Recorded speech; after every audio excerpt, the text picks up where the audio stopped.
ang mga kwento ng pag-ibig, kwento ng buhay at kwento ng pag-asa dito sa Barangay Love Stories. Love Stories. Sadyang hindi magkakapantay ang kinakatayuan ng bawat isa sa atin. Sa pagsilang pa lamang natin ay magkakaiba tayo ng estado sa buhay. Sa kabila ng ating ikinamulat ay sinisikap or sisikapin nating umangat upang pagandahin ang ating kinabukasan. Ang tanong na lamang dito ay kung paano makakamit itong pangarap ng pag-ahon. Ikaw, kabarangay, nasubukan mo bang ipilit na baguhin ang iyong kapalaran sa paraang hindi patas? Dear Papa Dudut, magandang araw po sa inyong lahat. Binabati ko po ang mga tagapakinig ninyo sa Barangay LS 97.1 at sa Barangay Love Stories. Nais ko pong malaman ninyo na paborito ng mama ko ang inyong programa at sinusubaybayan niya kayo bilang kanyang libangan habang siya ay nasa bahay. Sa kanya ko po nalaman ang Barangay Love Stories, kaya naman naisipan kong magsulat sa inyo, Papa Dudut. Handa akong ibahagi ang aking karanasan kahit matinding kahihiyan ang nararamdaman ko sa ginawa ko. Ilang taon kong maingat na itinago mula sa lahat ang pangyayaring ito, ngunit ngayon ay nagpasya akong magsulat sa inyo. Nang ibabaw ang hangaring kong may matutunan ng ibang tao mula dito. At upang protektahan ang identity ko at ng aking pamilya ay maaari nyo kong tawagin sa hindi ko tunay na pangalan na Sandy. 47 anyos ako sa kasalukuyan, 7 taon nang nakakalipas mula nang naranasan ko ito. Nagtatrabaho ako noon bilang executive assistant. Ang boss ko noon ay tawagin nating si Camille. Magkaedad kami. Parehas ng taon ang aming kapanganakan. Ngunit ang mga buhay namin ay sadyang magkaiba. Kung ikukumpara kaming dalawa ay para kaming araw at gabi. Lumaki ako sa isang pangkaraniwang pamilya. Kung titingnan ay maayos naman ang kalagayan namin. Nakatapos kaming magkakapatid ng pag-aaral at may kanya-kanya kaming stable na trabaho. Pinatapos kami sa kolehiyo ng aming mga magulang ng may kaakibat na sakripisyo at nagbunga naman po ito. Mula sa pagsisikap naming magkakapatid ay nakabili kami ng bahay sa Cavite.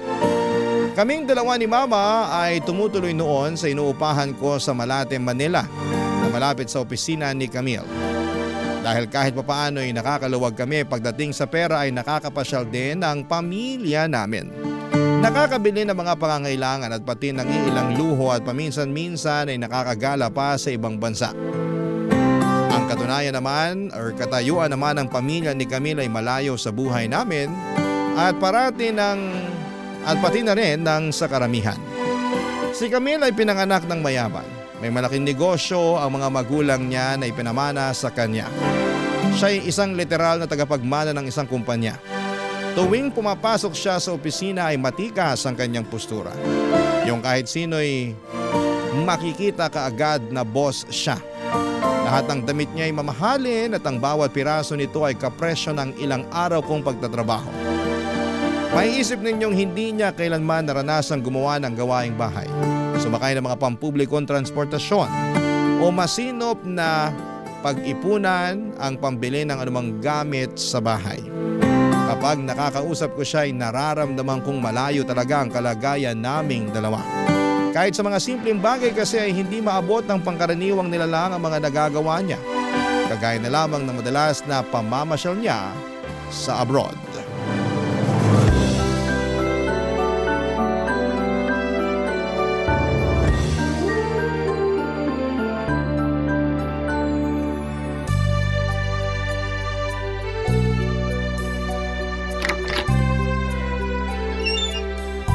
Good morning po, Ma'am Camille.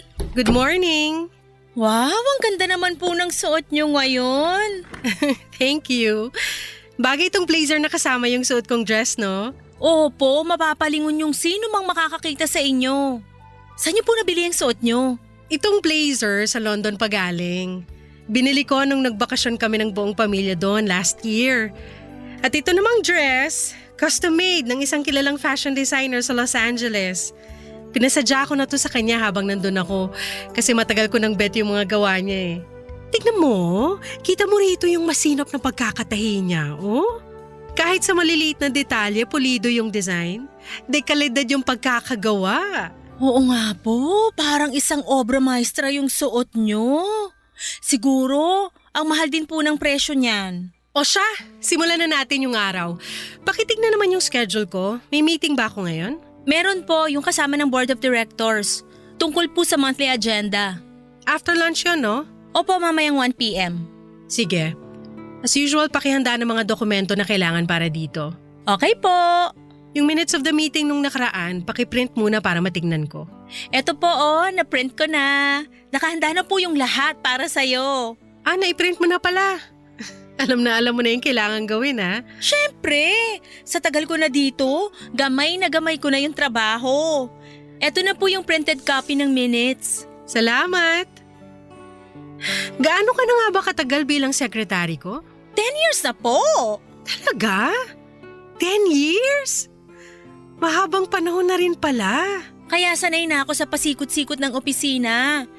Alam ko nga rin po yung susunod na kukumustahin nyo eh. Sige nga, ano nga yun?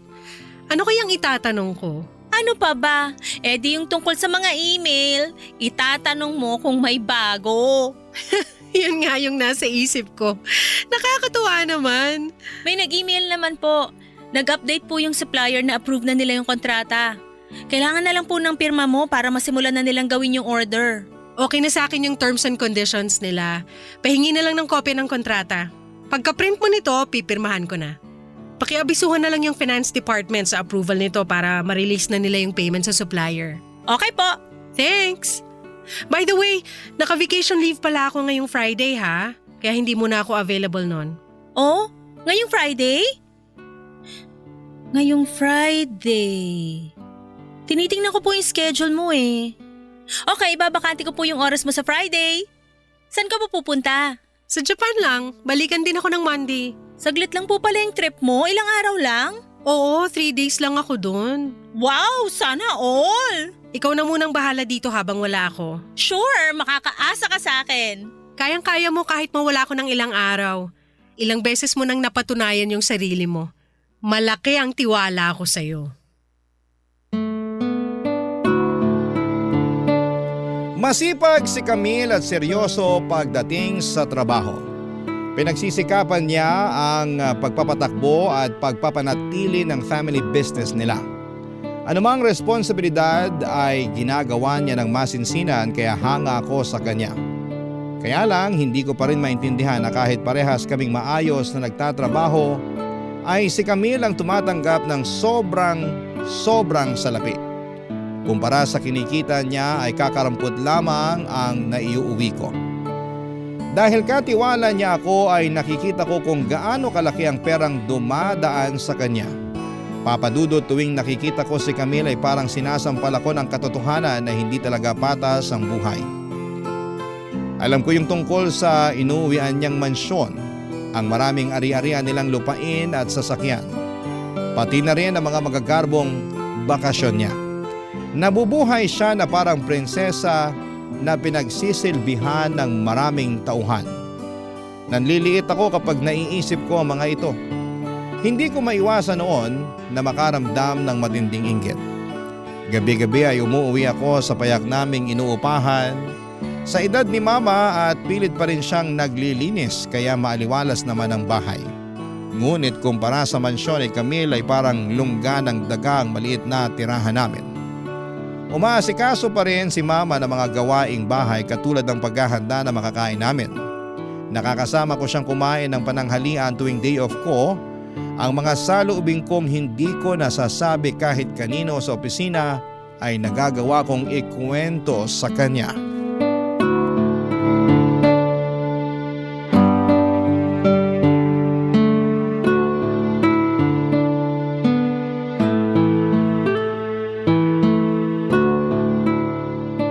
Anak! Alika na, kain na tayo. Tara ma, nagugutom na din ako. Munggo pala yung ulam. May pritong isda din dyan.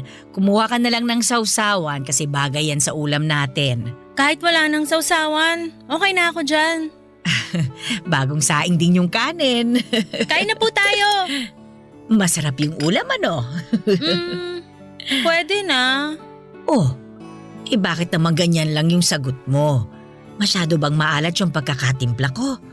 Tikman ko nga. Oh, ayos naman yung lasa. Ganyan pa rin naman yung pagkakaluto ko. Okay naman po yung luto nyo. Ano lang kasi. Naisip ko lang kasi si Ma'am Camille. Ano na naman yung tungkol sa boss mo? Nai-imagine ko lang na siguro yung kinakain niya ngayon napakasosyal. Malamang pang-international kagaya ng mga mamahaling steak. Kasama ng tinapay na may kapartner na imported na butter. O kaya yung matatamis na palaman na gawa sa prutas. Ayaw mo ba ng ulam natin? Di ba paborito mo yung munggo? Gusto ko naman sa ulam. Kaso, ang payak lang kasi kumpara sa mga kinakain ni Ma'am Camille. Tuwing kumakain siya parang naglalakbay na rin sa buong mundo. Italian, Mexican, Middle Eastern. Kahit anong putahing maisip mo, as in. Kung ano mang matipuhan niya sa araw na yun, ipagluluto siya ng chef. Kayang-kaya yung sosyalang international cuisine. Ganun ba? Pero kahit naman di sosyal yung ulam natin masarap pa rin naman. Parang pinalalabas mo na dahil sosyal yung pagkain niya wala nang binatbat yung lutong Pinoy ko. Tingin mo na yata sa ulam natin ngayon pagkain ng mahirap. Kung ikukumpara nga naman sa nakakain ng boss ko araw-araw ganun na nga yung dating ng pagkain natin. Wala namang problema sa ulam natin Tsaka, bakit mo ba kinukumpara yung pagkain natin sa anuman yung inihahain para sa boss mo? Kasi ma… Wag mong sabihin na iinggit ka sa kanya. Oo. Kasi nakakainggit naman talaga siya. Ay, hindi maganda yung nararamdaman mo na yan. Pabalik-balik nga sa isip ko kung nasan siya ngayon Alam mo bang habang nag-uusap tayo dito ngayon nagsasaya siya sa Japan? Ganun ba? Pero di dahil sa trabaho yung pinunta niya doon. Hindi. Alam mo kung anong dahilan? Ano? Nagpunta siya para manood ng isang theater performance. Yun lang yung dahilan niya. Yun lang? Sigurado kang yun lang ang ipinunta niya? Oo. Nakita ko kahapon sa lamesa niya yung ticket ng theater performance na yun. Ako yung nag-aayos sa schedule niya. Kaya alam kong wala siyang pakay doon ngayon na may kinalaman sa trabaho. Gawain niya talaga yun. Pag may gusto siya, kahit mababaw lang yung dahilan gagawin niya. Kahit gaano pa kamahal abutin nun. Abay, pambihira. Ang yaman niya talaga. Kahapong Biyernes lang siya nagpunta. Tapos ang balik niya ngayong Lunes. O diba? 3 days na trip lang. Japan na yun Kung makabiyahe siyang Japan parang nagpupunta lang siya sa mall. Yung akala mo ang lapit lang kaya mura lang yung pamasahe. Ganyan lang yung pera sa kanya. Kung para sa atin mahal na, sa kanya, mura lang. Samantalang tayo, yung naging trip to Hong Kong natin pinag-ipunan ko pa ng 1 taon. Tapos matipid pa tayo sa lagay na yun Mumurahing hotel nga lang yung tinuluyan natin Pero naaalala ko na masaya yung naging pasyal natin nun sa Hong Kong. Mas masaya sana yun kung mas marami tayong pera. Sa totoo lang, kahit anong gawin natin sa mundong to mas masaya kung mas maraming pera. Kahit naka-budget tayo, nag-enjoy naman tayo dun anak. Nasa kung paano mo lang talaga tinitingnan yung pagiging masaya. Mama naman, kung makasalita ka parang kontento ka na sa buhay natin. Kontento na naman talaga ako Pues ako, hindi. May problema ba sa simpleng buhay natin anak? Ang unfair kasi. Magkaedad lang kami pero di hamak na napakataas ang lipad ng buhay niya kumpara sa akin. Marami siyang kayamanan na sa totoo lang hanggang pangarap ko na lang. Kahit gaano ako katagal magtrabaho, may mga luho siyang di ko talaga mabibili kahit kailan. Ano naman kung hindi natin mabili yung mga luho niya? Kaya nga luho ang tawag dun hindi yun kailangan. Di ko na rin ba yun deserve? Ang mahalaga, may sapat tayo sa mga pangangailangan natin. Hanggang gano'n na lang? Hanggang sa sapat na lang tayo? Kahit nagtatrabaho ko, hanggang sa sapat pa rin lang? Parehas lang naman kami nagsisikap. Pero bakit siya yung pinagpapala? Eh di ba, minana niya yung kayamanan mula sa pamilya niya? Oo, mula sa mga magulang niya. Buti pa siya may namanang malaking negosyo galing sa pamilya. Dahil sa pinundar ng tatay at nanay niya, kahit hindi na siya magtrabaho habang buhay, masarap pa rin yung buhay niya. Oh, anong pinalalabas mo? Ipapaalala ko lang sa'yo anak ha.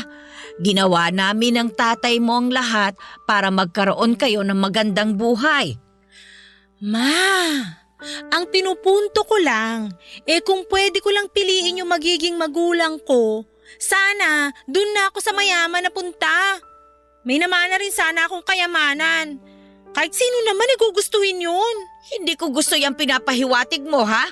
Nakakasakit siyang ganyang mga pananalita. Naririnig mo ba ang sarili mo? Pagiging ingrata na yung tawag dyan. Imbis na magpasalamat ka sa mga magulang mo, nagawa mo pa kaming laitin. O ma, saan ka pupunta? Bahala ka na nga muna dyan. Nawalan na tuloy ako ng ganang kumain. At dahil nga sa pagkukumpara ko sa aking sarili kay Camille ay sumama ang loob ni Mama sa akin.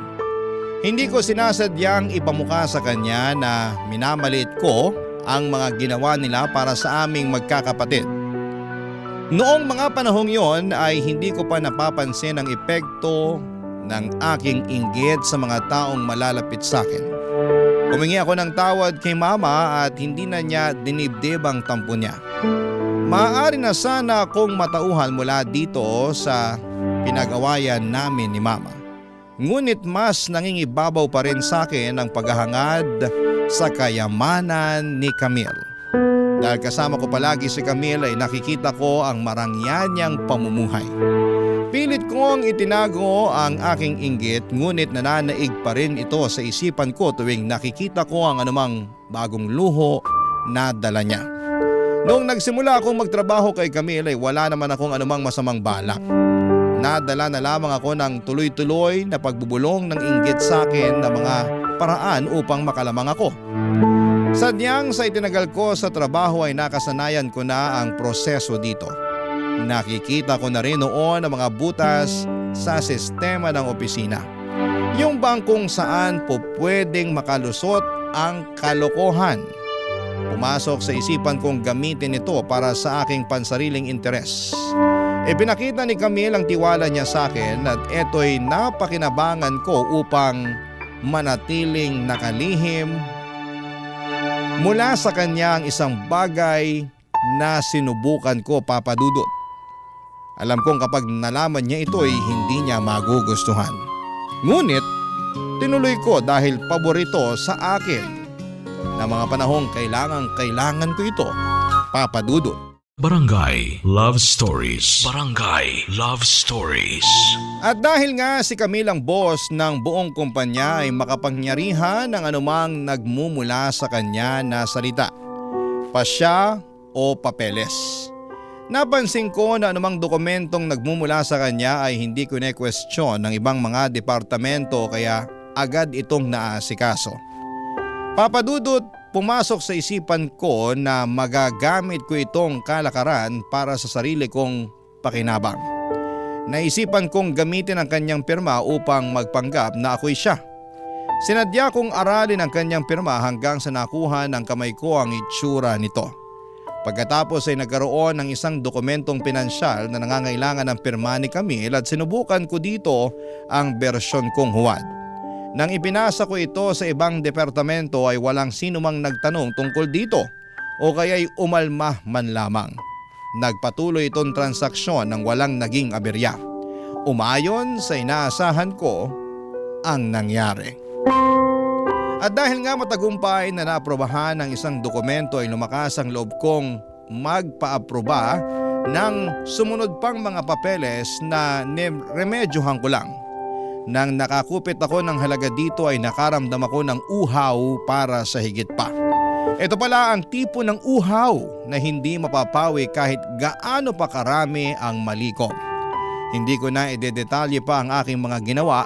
Sabihin na lang natin na sa katagalan ay palagi ng palaki ang tinatangay ko. Isang araw pagkakuha ng inumit kong pondo ay naisipan kong gastusin po ito upang sorpresahin si mama. Hindi ko inakala ang naging reaksyon niya nang malaman niya ang tunay na pinagmulan nito.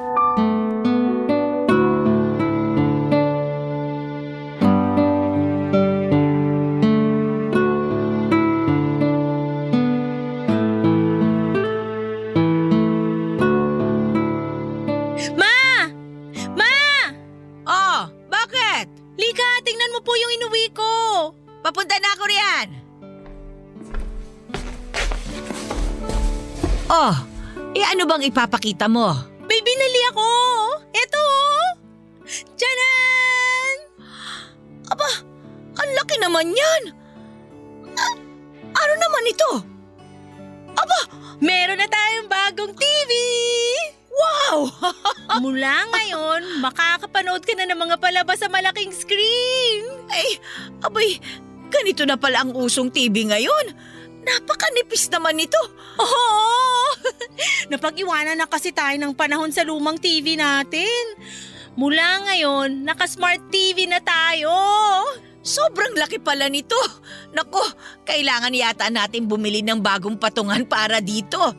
Ay, oo, kailangan na nga. Yung mas malapad na. Sige, bili na rin tayo ngayon ng bagong TV stand. Tara, magtingin tayo sa mall. Ay, teka. Mukhang marami kayatang panggastos ngayon na. Sumahod ka na ba? Hindi. Sa susunod na linggo pa yung sahod ko. Oo, nakakuha ka ba ng bonus pay? Hindi rin. Ganun ba? Nakaipon ka na kaagad mula nung huling sahod mo? Kakahanda lang natin para sa birthday ng kapatid mo nung nakaraan na. Hulaan mo kung paano ko to nabili. Nako, baka naman kay nangutang. Hindi. Bukod pa doon. Huwag kang mangungutang kung para lamang sa mga gamit na hindi naman natin kailangan, ha? Relax ka lang po. Di ko hiniram yung pambili ko dito.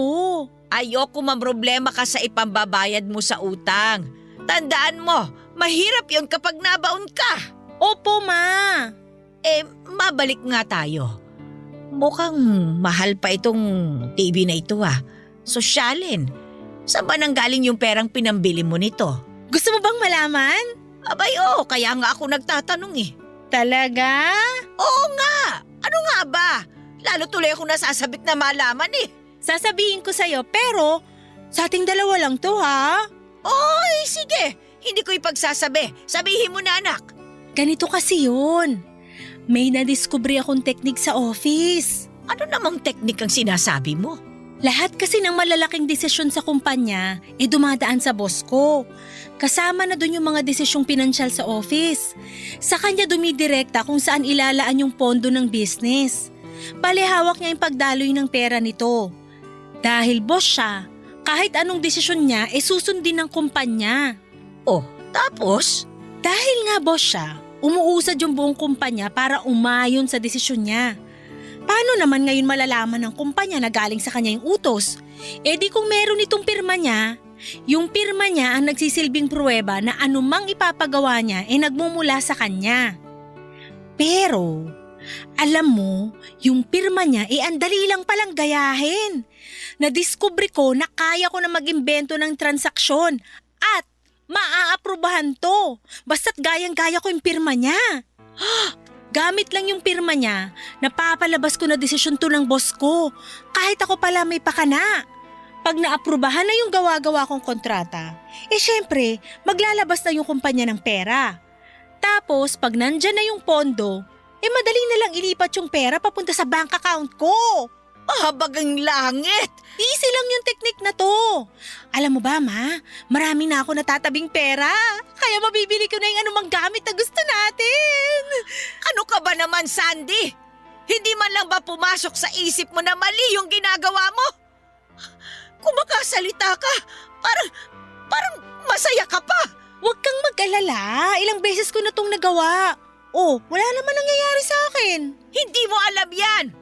Wala pang nangyayari sa'yo ngayon, oo. Pero may posibilidad na mabuking ka balang araw. Di ako mahuhuli. Maingat ko kayang nilulusot yung diskarte ko. Ay naku, ewan ko sa'yong bata ka. Kung mahuli ka man o hindi, hindi yun ang ipinupunto ko. Ang mali ay mali. Kahit ano pang ikatwiran mo. At saka sigurado akong krimen yan, anak. Magiging krimen lang to pag nahuli ako. Alam mo, sa sobrang yaman ni Ma'am Camille, di niya mapapansin kung makupitan siya. Nasa milyon kaya yung kinikita ng negosyo nila. Ano ba naman yung ilang libong piso kung mawala sa kanya? Sinasabi ko na, barya lang yung tingin niya doon. Namemeke ka ng dokumento at nanghuhuwad ng pirma ng ibang tao. Abay anak, nanloloko ka ng kapwa mo. Masama yan. Masama ba yung ginagawa ko kung di naman napapahamak yung boss ko? Di kawalan sa kanya tong kinukuha kong halaga, as in. Kahit na. Anak, pag nanakaw pa rin yung ginagawa mo. Sige ha, itatanong ko, saan ba nanggagaling yung pera niya? Ha? Sa tingin mo, paano ba yumaman yung pamilya ni Ma'am Camille? Siyempre dahil sa mga trabahante sa loob ng negosyo nila.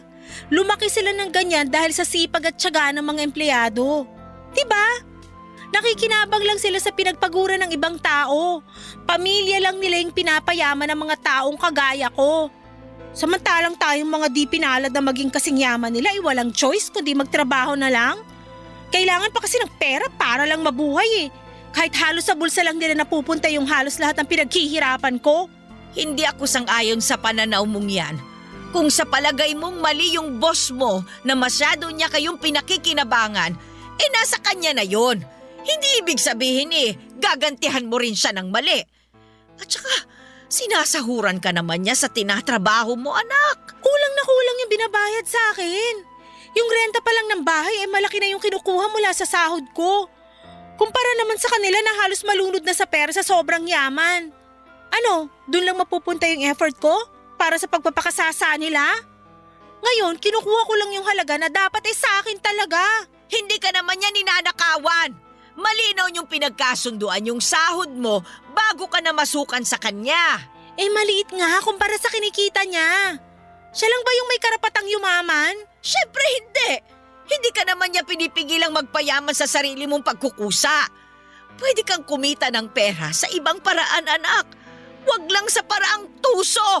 Huwag mong kunin ang hindi sa'yo. Hindi sa'yo yung pera. Akin na to, huwag mo itong pakialaman. Ay, sinasabi ko sa'yo, tigilan mo na yan. Mapapahamak ka talaga dyan sa pinaggagawa mo. Labag sa loob ni Mama na gamitin ang binili kong telebisyon.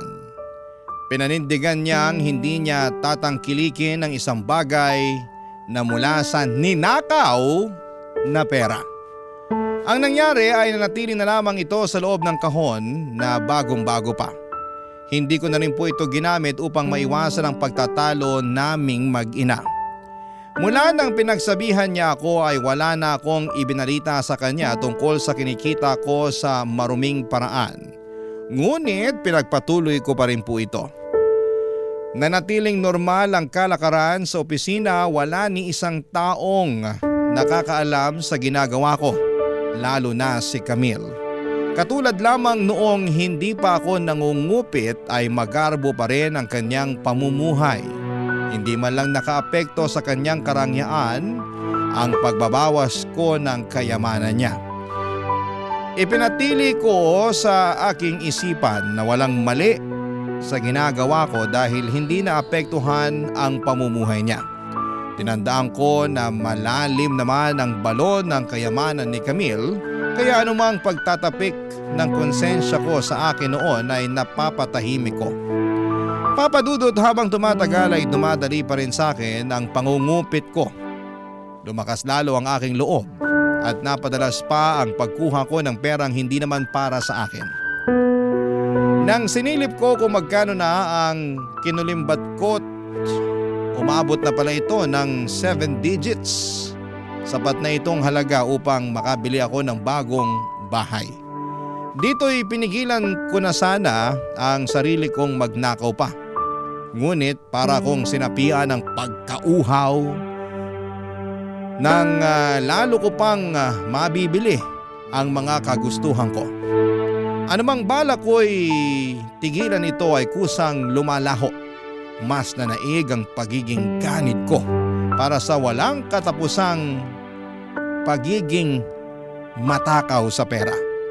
Hinayaan ko na manatiling lingid sa kalaman ni Camille ang aking pagnanakaw.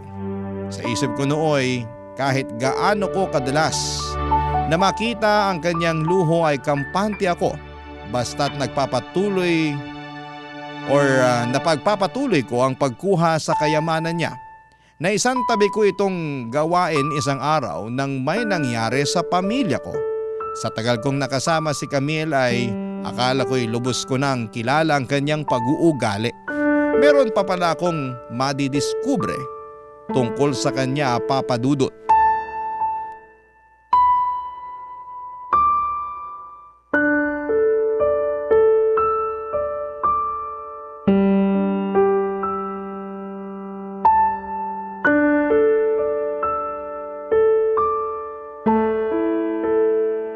Sige po, pupunta na po ako dyan ngayon para tingnan si Mama. Maraming salamat po talaga sa pag-aasikaso nyo.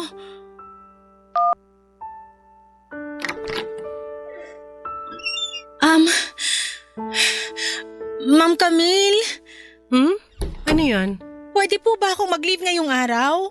Okay lang, wala namang kaso. Pero bakit naman? Meron po nangyari sa pamilya ko emergency po. Anong nangyari? Na-aksidente po kasi yung mama ko. Ha? Dinala siya sa ospital, nasa emergency room siya ngayon. Gusto ko na siyang puntahan. Oo, sige, pumunta ka na. Salamat po, Ma'am Camille.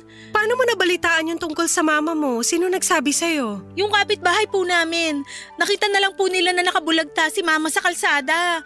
Di raw siya makabangon kaya nilapitan siya. Yun pala natalisod si Mama. Iniinda raw niya na sobrang sakit ng binti niya. Hala! Buti nga po nandun yung kapitbahay namin kaya nakita nila yung nangyari kay Mama. Inalalayan nila si Mama at tumawag po sila kagad ng ambulansya. Ay, mabuti naman kung ganun. Mag-isa lang kasi yung mama mo sa tinitirhan nyo, di ba?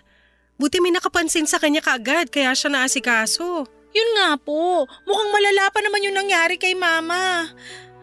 Hinala nila baka nabalian siya ng buto. Kawawa naman si Mama. Ipapa-x-ray daw po siya para makumpirma. Kung sakaling fracture nga ang nangyari sa kanya, pwede kitang i-refer sa kakilala kong doktor. Mahusay na orthopedic surgeon yon. Makakasiguro ka matutulungan niya ang mama mo. Maganda nga po sana kung sa mahusay na doktor magpatingin si Mama. Baka dun pa siya gumaling kagad. Kaso, baka mahal naman po siya maningil. Naku, baka di ko kayanin yung ipapambayad sa kanya lalo na't mukhang makukonfine pa si Mama. Wag na lang po siguro sa kanya. Sandy, mas mahalaga na panatag ang loob mo. Kapag na naman ang mama mong nakasalalay dito. Kung pera lang ang dahilan para magdalawang isip kang lapitan tong doktor, sinasabi ko sa iyo ngayon na wag mo nang problemahin kung magkano. Ako nang bahala sa professional fee niya. Ha? Ano pong ibig niyo sabihin? Sasagutin ko ano mang sisingilin niya sa inyo. Talaga po? Oo. Tulong ko na to sa'yo.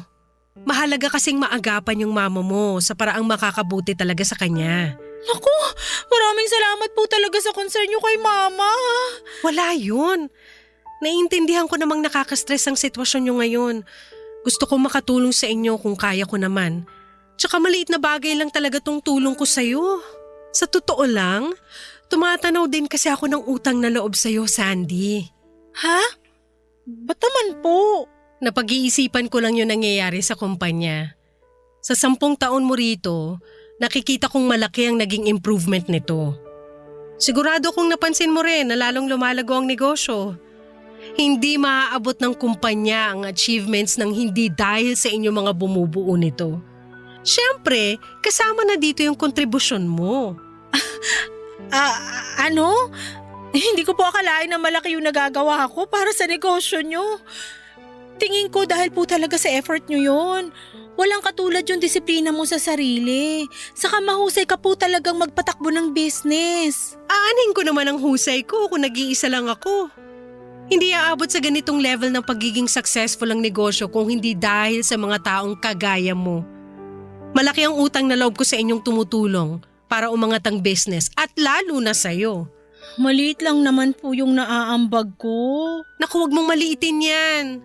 Ang maliit na kontribusyon ng bawat isa kapag pinagsama-sama ay nagiging malaking bagay na napapakinabangan ng lahat. Bawat isa sa inyo ay nakakatulong. Lahat ng ginagawa nyo mahalaga, kahit gaano pa to kaliit sa tingin mo. Gusto kong maintindihan mo na hindi lang to dahil sa effort nyo. Ang tunay na mahalaga ay yung integridad nyo. Dahil mapagkakatiwalaan kayo. Anumang trabahong pinapagawa sa inyo, ginagampanan nyo ng tama at patas. Oo nga po. Kaya ganito rin kalaki ang tiwala ko sa iyo, Sandy.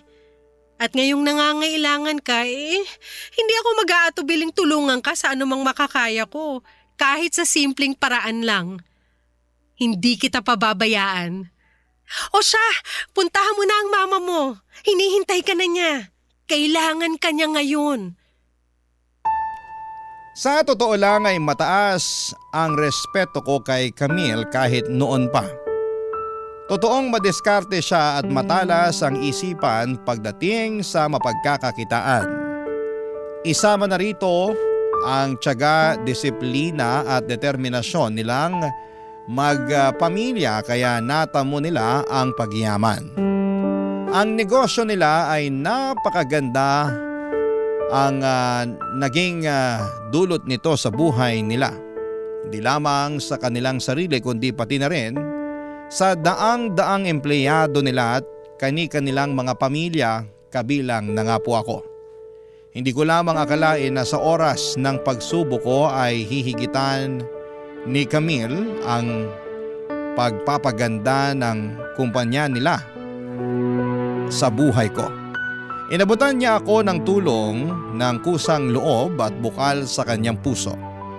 Walang nakasulat sa employment contract ko sa kanya na gawin ito para sa akin. Bale, hindi naman siya obligadong gawin po ito at ginusto lamang niyang mapagaan ang sitwasyon ko. Siguro'y dahil na rin sa tagal kong namamasukan sa kanya kaya malaki na ang tiwala niya para sa akin. Pinatunayan ni Camille ang kabutihan ng kalooban niya.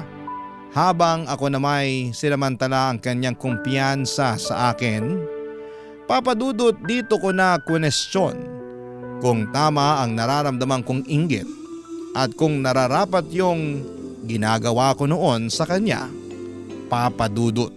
Barangay Love Stories. Barangay Love Stories. Kumpirmadong napilay nga si Mama mula sa aksidente, papadudot. Nalaman namin na may osteoporosis pala siya o panghihina ng kanya mga buto kaya madali siyang napilayan sa pagkadulas sa kalsada.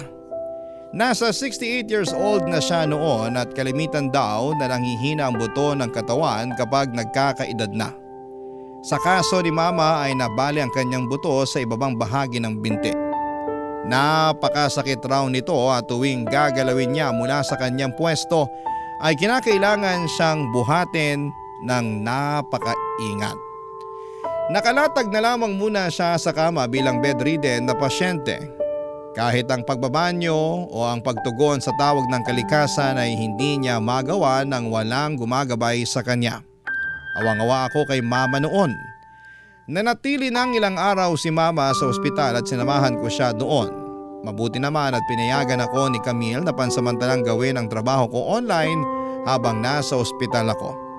Bawat araw ay nadadagdagan ang gastusin kaya malaking bagay sa akin noon na nakakasahod pa rin ako at ikinuwento ko kay Mama ang pagmamalasakit ni Camille at yung karagdagang tulong na inabot niya sa akin. Dito na ako kinausap ng masinsina ng aking ina, Papa Dudut.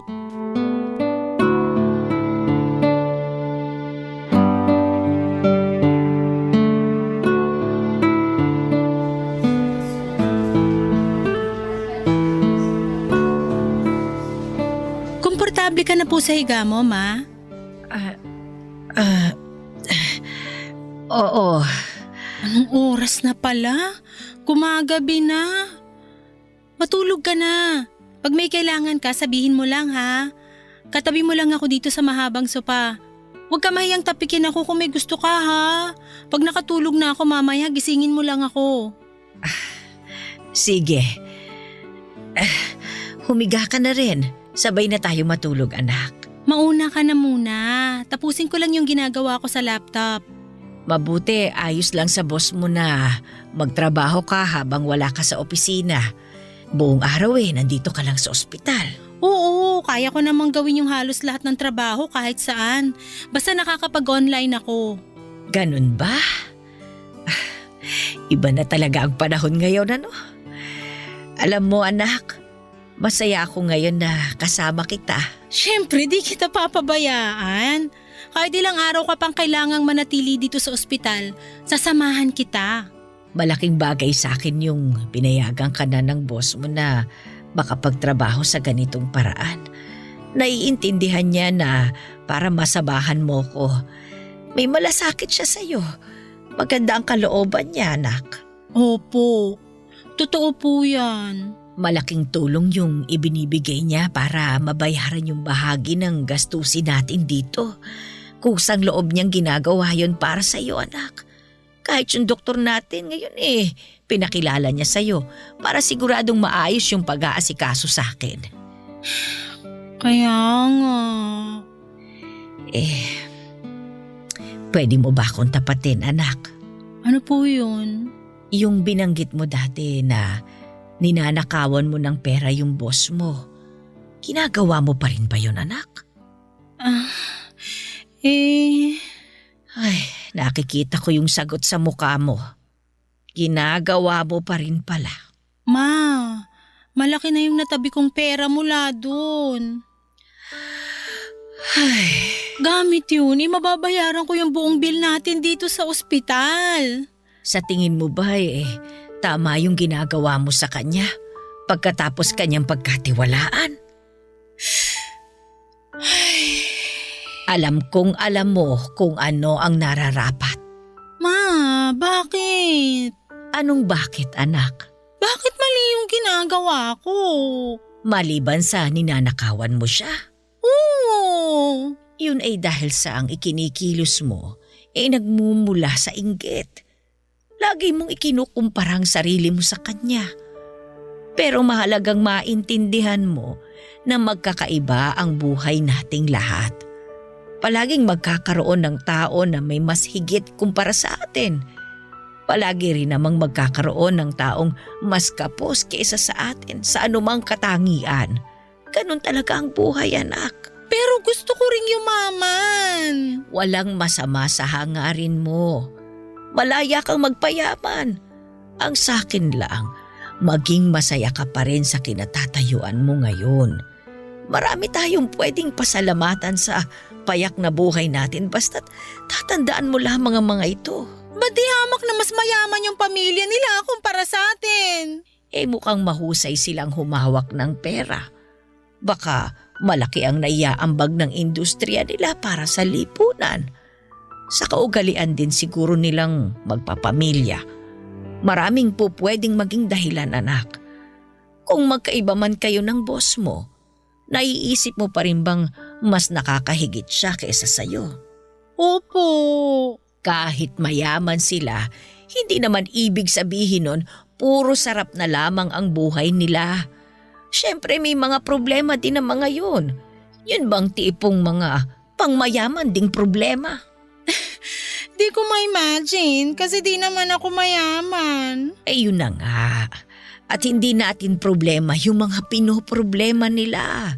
May sarili kang buhay at yun yung tutukan mo. Kung ano man yung nararanasan nila sa buhay, ay sa kanila na yun. Ay, naiisip ko nga na di niya deserve yung ginagawa ko sa kanya Alam mo anak, kahit sino naman natutokso na gumawa ng hindi maganda, lalo na't pagdating sa pera. Pagka ganun, iisipin mo kung sino ang maaapektuhan sa gagawin mo. Yung maliban sa sarili mo lang. Kung ikaw lang yung makikinabang, tapos may ibang taong mawawalan o mapapahamak, abay mali yun anak. Pero yung perang kinuha ko, magagamit natin para mabayaran yung pinang-oospital mo ngayon. Di naman ako lang yung makikinabang, pati ikaw din. Kahit na. Kapag dumating yung araw na mahuli ka sa ginagawa mo, abay, posibleng hindi lang ikaw yung mapahamak. Pwede kang makadamay ng ibang tao sa kalokohan mo na yan. Hindi ako matatahimik kung magkaganon, tapos sangkot ka. Kakayanin kaya natin yung gastusin? Magbibigay si Ma'am Camille ng pambayad sa ospital. Pero di naman niya sasagutin lahat yun. Malaki na naman yung mababawas doon dahil sa kanya. Yung matitirang balanse doon mapagtutulungan yung magkakapatid. May pension pa ako na nakukuha kada buwan. Ay pag yun pinagsama-sama nating lahat, malaking halaga na rin yun, anak. Magtiwala ka, nakakayanin nating mabayaran ito. Ayaw mo talagang gamitin ko yung ninakaw kong pera? Ayoko talaga. Kahit ano pang idahilan mo, tutol ako. Sandy, anak, iisa lang yung hinihiling ko sa'yo. Ano po yun, Ma? Pwede mo pa bang ibalik yung halagang kinuha mo dun sa boss mo? Pwede naman.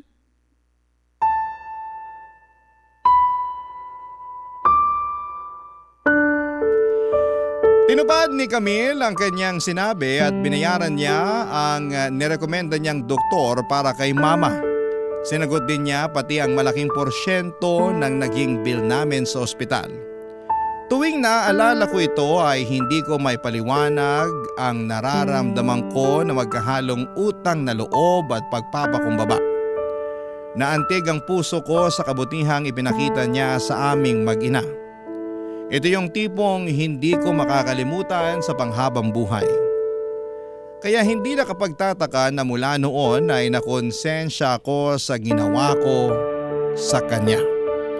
Pagkatapos kong bayaran ang aming balance sa ospital ay umuwi kami ni Mama bit-bit ang pag-asang gumaling na siya. Nagkaroon ng cast o sementong nakabalot sa binti ni Mama upang mapanatili ang pwesto ng buto habang humihilom ito. Dahil dito ay nahirapan siyang makagalaw ng nag-iisa. Nausog ang mga gamit sa loob ng bahay upang magkasya at makaikot dito ang wheelchair. Binigyan ko din siya ng upuan na may kasama ng arenola. Katabi ito ng kanyang higaan upang hindi siya mahirapang pumunta sa banyo. Dahil kailangan pa ni Mama ng mag-aasikaso sa kanya ay sinamahan muna siya ng kapatid ko at ang kanyang pamilya. Ako na may muling pumasok sa opisina. Pabalik-balik sa isip ko ang mga paalala sa akin ni Mama. Ayaw kong mag-alala siya sa akin kapag mapahamak ako sa ginawa ko. Gusto niyang manatiling tahimik ang aming buhay at nais niyang piliin kong gawin ang tama palagi. Anumang sitwasyon ang aking kinakaharap. May punto din siya na ang ginawa ko nga ay maapektuhan hindi lamang ako kundi ang iba pang tao at pati na rin si Mama mismo. Papadudot nagpa siya akong tuparin ang hiniling niya mula sa akin. Ang perang ninakaw ko ay nakaipon sa aking bank account. Halos buo pa ang halaga nito. Yung nagastos ko mula sa perang ito ay nakayanan ko namang palitan gamit ang sarili kong sweldo. Walang imikong binalik ang bawat piso sa pinagkuhaan nitong mga bank account ng kumpanya na parang walang nangyaring kababalaghan sa kanila. Nang naibalik ko na ang lahat ng ito ay aaminin kong nakahinga talaga ako ng maluwag. Napagtanto kong sa wakas ay hindi ko na kailangang masyadong bantayan ang kinikilos ko kapag magkasama kami ni Camille. Doon ko lamang naramdaman muli na gumaan ang loob ko at parang nabunutan ng tinik ang aking dibdib. At ang kaba na namalagi dito ay natunaw na lamang. Lumipas ang ilang buwan, papadudot na mapayapa ang pakiramdam ko sa opisina. Muli kong sinagawa ang aking trabaho ng tapat, kaya lang minsan noong binati ko si Camille ay tinignan niya ako ng seryoso sa aking mga mata. Malalim ang titig niya sa akin na mukhang masama ang kanyang loob. Halos natigil ang puso ko sa pag-iisip na nadiskubre niya itong ginawa ko.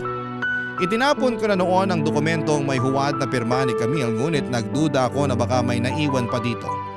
Nakumpirma ko na lamang ang hinala niya noong tinawagan niya ako para kausapin.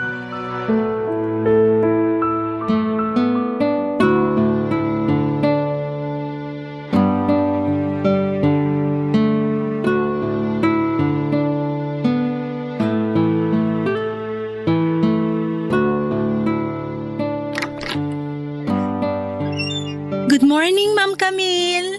Sandy, may kailangan tayong pag-usapan. Sige po. Tungkol po saan? Seryosong bagay to. Maupo ka.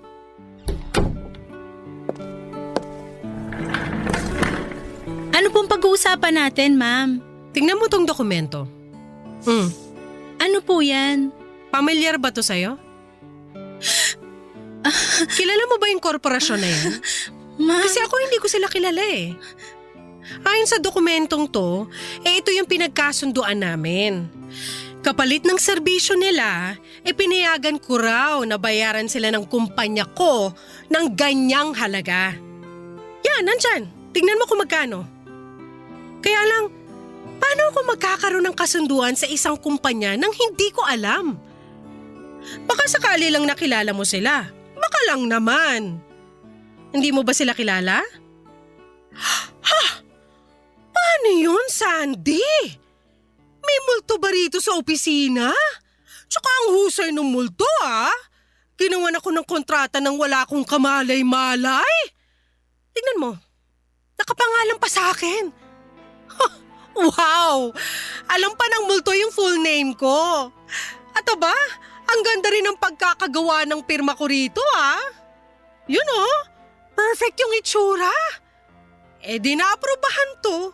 May pahintulot ko raw kasi. Ayan yung pirma ko, oh. Kanino pa ba manggagaling to kundi sa akin? Pumayag daw ako na magbayad sa misteryosong kumpanyang to ng ganitong halaga. Oh, ba't ayaw mo tignan kung magkano? Diba sabi ko sa'yo, tignan mo kung magkano yung nandyan sa dokumento? O nakita mo na. May ipapakita pa ako sa'yo. Ito naman ang tignan mo. Dali na, huwag kang mahiya. Ito naman yung resibo ng transaksyon sa korporasyon. Ito yung bank account number daw ng korporasyon. Di syempre, i-check muna pag may time. Alam mo, wala na sana akong time para sa ganito eh. Pero ano pa habang mawawala sa akin ngayon? Baka mas malaki pa lalo yung mawala sa akin eh, no? Sa loob pa mismo ng sarili kong office, no?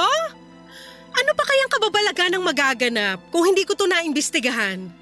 Nawiwili talaga ako. Tuloy natin ang kwento. Di inalam ko kung kanino nakapangalan tong account.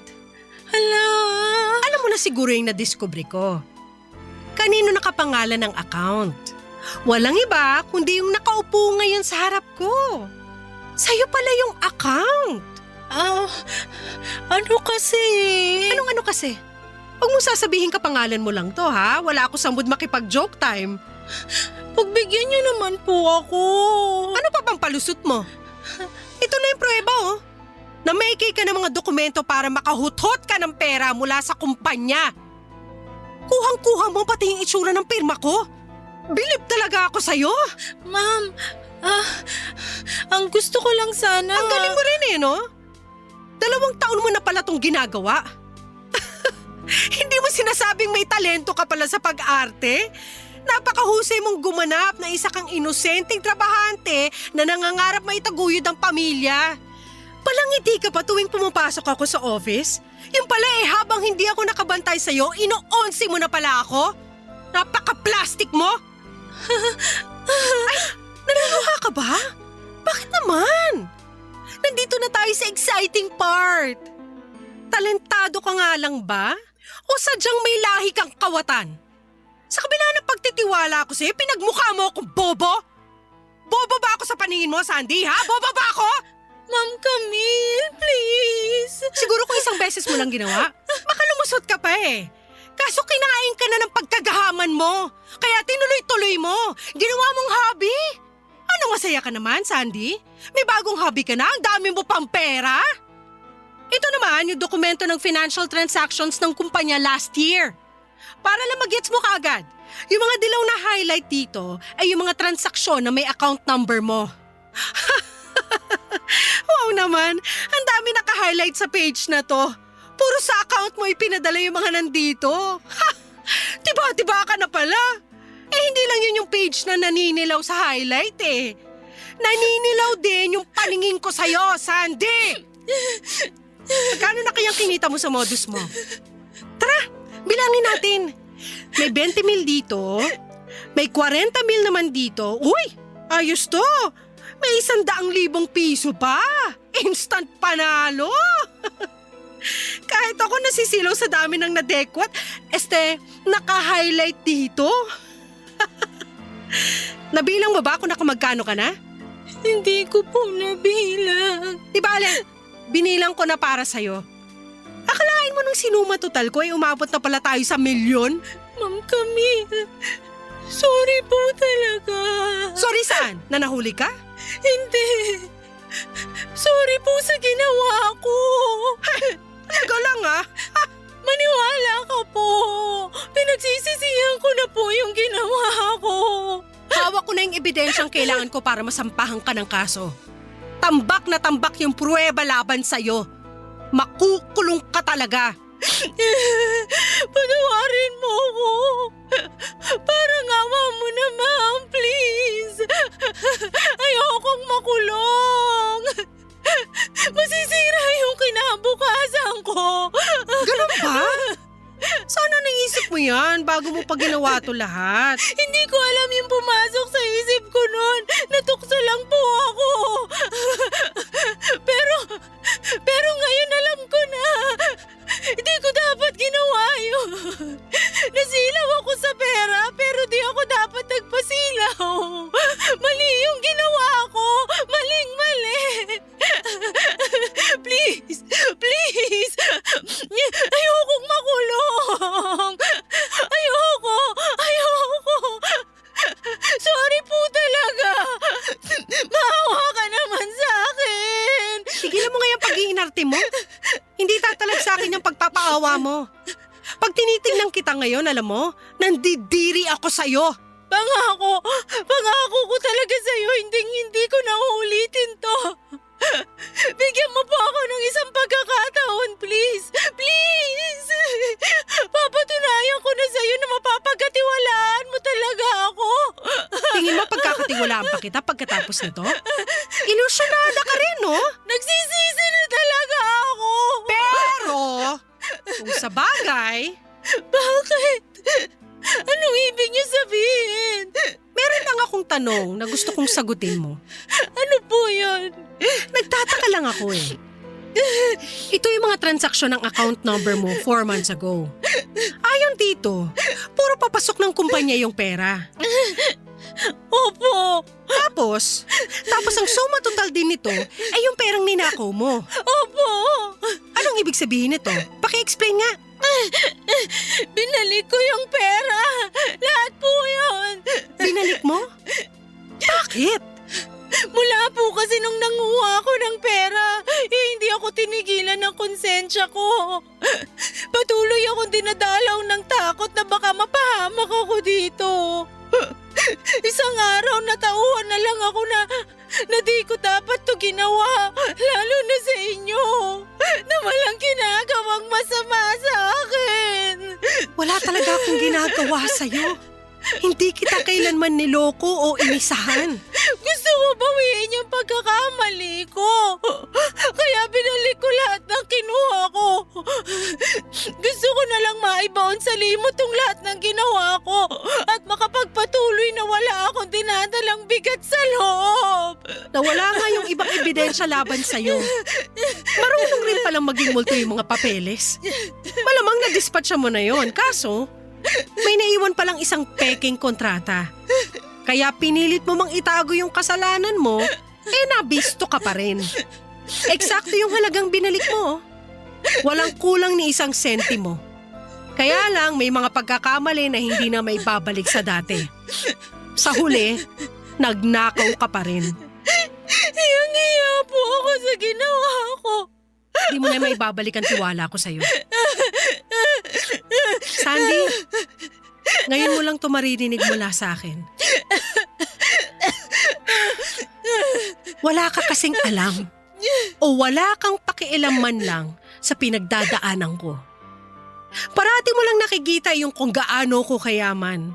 Hindi mo alam yung hirap ng pakikitungo sa bawat tao na palaging may duda.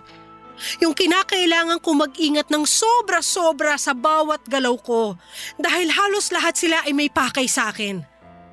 Ang dahilan? Dahil sa pera ng pamilya ko. Puro pera ko lang yung pinag-iinteresan nilang lahat. Palagi akong nilalapitan ng mga ganitong klaseng tao para lang mahuthutan ako. Paulit-ulit na lang akong pilit na inuutakan at nilalamangan. Kung hindi ko iningatan ang sarili ko, uubusin talaga nila ako hanggang sa walang matira sa akin. Marami kasing taong walang ibang iniisip kundi yung sarili nila. Kahit makaapak sila ng kapwa, kahit mangganso sila, wala silang pakialam. Kahit manghila pa sila pababa at mandamay ng iba, wala silang pakialam basta sila lang ang makikinabang. Hindi ko akalain na pati pala ikaw ganito. Akala ko tapat ka, pero niloko mo rin lang ako. Akala ko mapagkakatiwalaan ka. Hindi pala. Wala kang pinagkaiba sa kanila. Manloloko ka rin. Nakakasuklam kayong lahat. Kaya yung mga taong pinagkakatiwalaan ko, pinapahalagahan ko talaga. Napakahirap makatagpo ng totoong taong may malasakit sa kumpanya at lalo na pati sa kapakanan ko. Kaso, pinatunayan mong hindi ka kabilang sa mga taong deserve yung tiwala ko. Hindi ko kailanman maiintindihan ang takbo ng utak ng kagaya mo. Dahil kung tutuusin, kasama ka naman sa pag-angat ng negosyo. Kumikita ka ng pera kasama ng buong kumpanya. Pero tinapon mo yon dahil naging swapang ka. Nakulangan ka sa kung anong meron ka dahil gusto mo sa'yo lang lahat. Hindi mo magawa maging masaya para sa ibang tao na umaangat din sila. Inggitera ka lang. Sobrang hiyang-hiya po ako sa inyo. Humihingi po ako ng kapatawaran. Hindi ko na uulitin to. Hindi mo na talaga mauulit to dahil hindi ka na magkakaroon ng pagkakataon pa.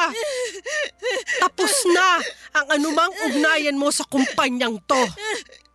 Umalis ka na sa harapan ko. Ayoko nang makita ka pa. Kahit kailan.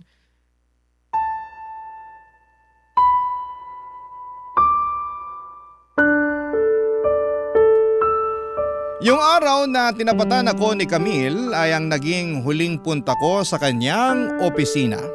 Pagkatapos niya akong kausapin ay sinundo ako ng gwardya upang ihatid ako papalabas ng kumpanya. Habang nakabantay sila sa paglalakad ko'y pinagtitinginan ako ng aking mga katrabaho. Nakaramdam ako ng labis na hiya. Yung parang wala na akong mukhang mayaharap sa kanila, Papa Dudut. Paniguradong nabalitaan na ito ng buong departamento.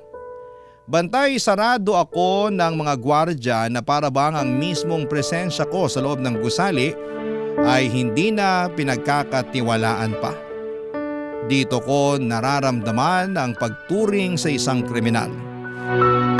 Pagka-uwi ko'y nakatanggap ako ng mensahe mula sa Human Resources Department ng kumpanya. Dito na nila ako binalitaan sa naging desisyon ni Camille sa akin.